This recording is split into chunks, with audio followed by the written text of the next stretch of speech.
আজকের কেকের ডিজাইনটা কিন্তু আমি প্রথমে শেয়ার করে দিয়েছি কোন দাদা দিদির অ্যানিভার্সারিতে আমি বানিয়েছি। তো খুবই মজা হয়েছে ওই দাদা দিদির অ্যানিভার্সারিতে।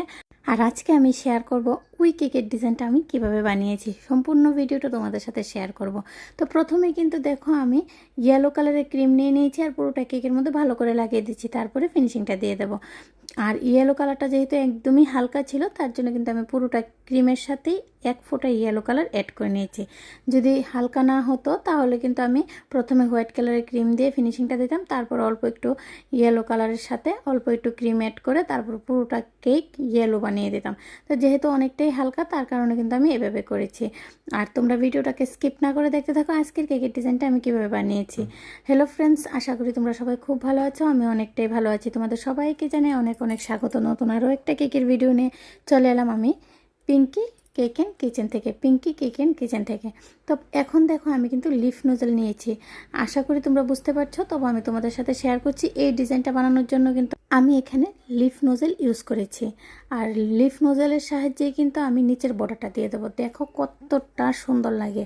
লিফ নোজেলের সাহায্যে যে শুধু লিফই বানাবে এমন কোনো রকমের কথা নেই, লিফ নোজেলের সাহায্যে অনেক কিছু করা যায়। তো আমি আজকে তোমাদেরকে একটা কেকের মধ্যে দেখিয়ে দেবো লিফ নোজেলের সাহায্যে আমি কতগুলো ডিজাইন করেছি। তো দেখতে পারলে বর্ডারটা কত সুন্দর হয়েছে। এখন উপরের বর্ডারটাও কিন্তু আমি সেম লিফ নোজেলের সাহায্যেই বানিয়ে দেব। তো আশা করি তোমরা বুঝতে পারছো। আমার কেকের ভিডিওগুলো দেখে যদি তোমাদের একটু হলেও উপকৃত হয় আর তোমরা যদি মনে করো যে আমার এই কেকের ভিডিওগুলো এভাবে দেখতে চাও তাহলে অবশ্যই চ্যানেলটাকে সাবস্ক্রাইব করে পাশে থাকা বেল আইকনে ক্লিক করে দেবে। তাহলে যখনই আমি কেকের ভিডিওগুলো আপলোড করব সর্বপ্রথম তোমাদের কাছে এসে পৌঁছাবে, যারা এখনও সাবস্ক্রাইব করোনি। এখন কিন্তু আমি নর্মাল স্টার নোজেল নিয়ে নিয়েছি আর স্টার নোজেলের সাহায্যে ইয়েলো কালার ইউজ করে কিন্তু আমি বেশি কালার ইউজ করিনি। আজকের কেকটার মধ্যে ইয়েলো আর পিঙ্ক কালার ইউজ করেছি। তো দেখো সাইডে আমি কিছু ডিজাইন করে দিয়েছি। আর এখন দেখো আমি রোজটা বানিয়ে নিচ্ছি। রোজটা কিন্তু আমি ইয়েলো আর পিঙ্ক কালারের মধ্যেই রেখেছি। আর ছোট্ট ছোট্ট করে 3টা রোজ আমি এখানে বসিয়ে দেবো। বসানো হয়ে গেলে কিন্তু আমি এখানে দেখো আজকে আমি একটু লিফ নোজেলের সাহায্যে কিন্তু পাতা দিয়ে দেব। আর পাতাটা কিন্তু আজকে আমি গ্রিন কালারের রাখিনি, হোয়াইট আর হালকা ইয়েলো কালারের মধ্যে রেখেছি।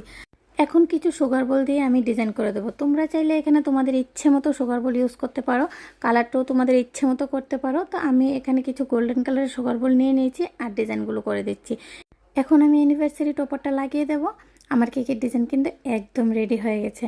অবশ্যই কমেন্টে জানাবে আজকের কেকের ডিজাইনটা তোমাদের কাছে কেমন লাগলো। আজকের মতো এই পর্যন্তই। নেক্সট টাইম নতুন একটা ভিডিও নিয়ে তোমাদের সবার সাথে আবার দেখা হবে। সবাই খুব ভালো থাকো। রাধে রাধে ফ্রেন্ডস।